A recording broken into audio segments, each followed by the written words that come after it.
I think it's safe to say that Richo Ayoade is a funny guy, but why?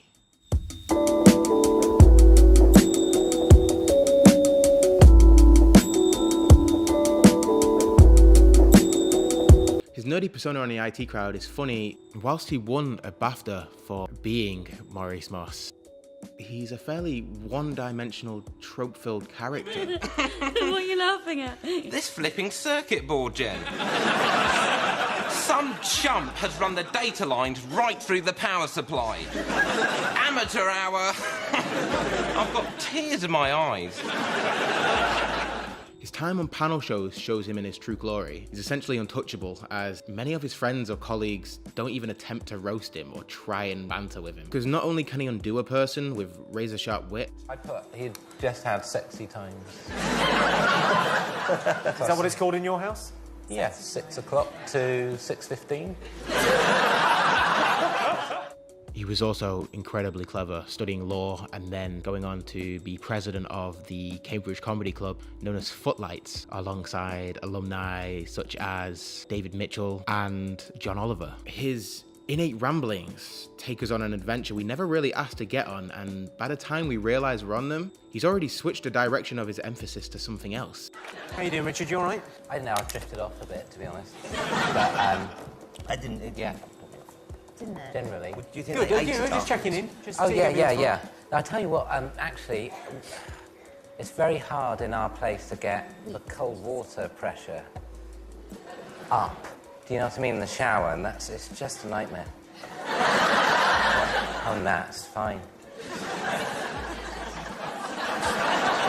You know, as in it's very hot, the shower, and we actually have to run the hot water just to, you know, take the edge off.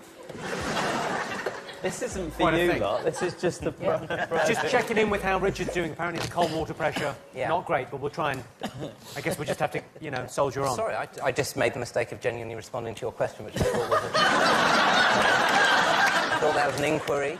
His innate rambling, I feel as though, came directly from his time spent with Noel Fielding and Julian Barrett on the TV show The Mighty Boosh, which aired on BBC Three many moons ago.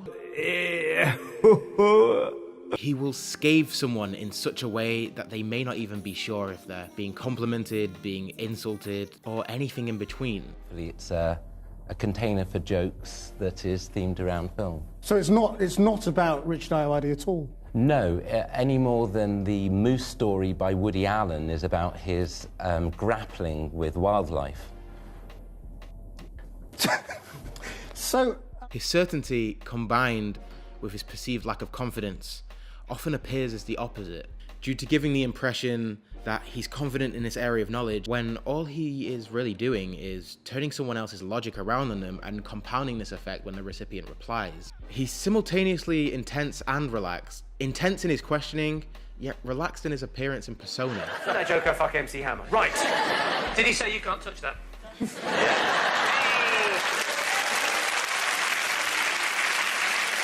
Well, I can't touch this. It'd be a different song if it was You Can't Touch That.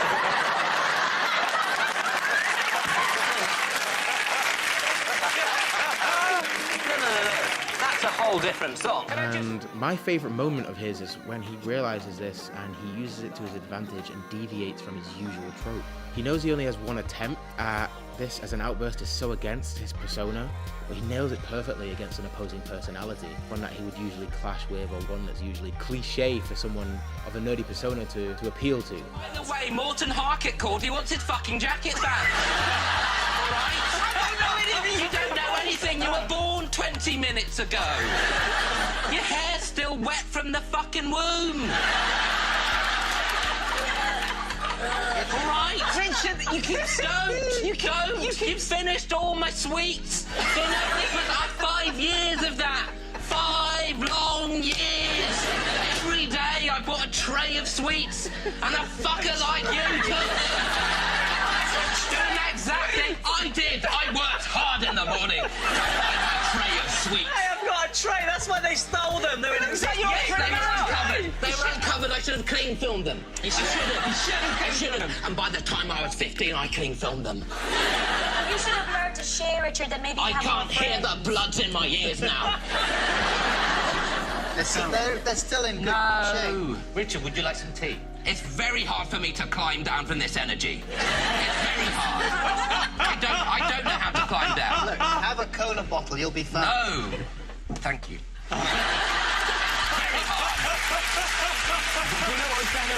He doesn't do stand-up, or at least he doesn't do it anymore, and he doesn't need to. He's one of the funniest people I've seen on TV. He's fantastic in what he portrays. It's his innate ability to create something in physical comedy, or his razor-sharp wit, which allows him to be many, many things on camera, such as being the host of The Crystal Maze, to Garth Marenghi's Dark Place, where one-liners are flying around when they're cheesy, non-cheesy, ironic, non-ironic kind of way.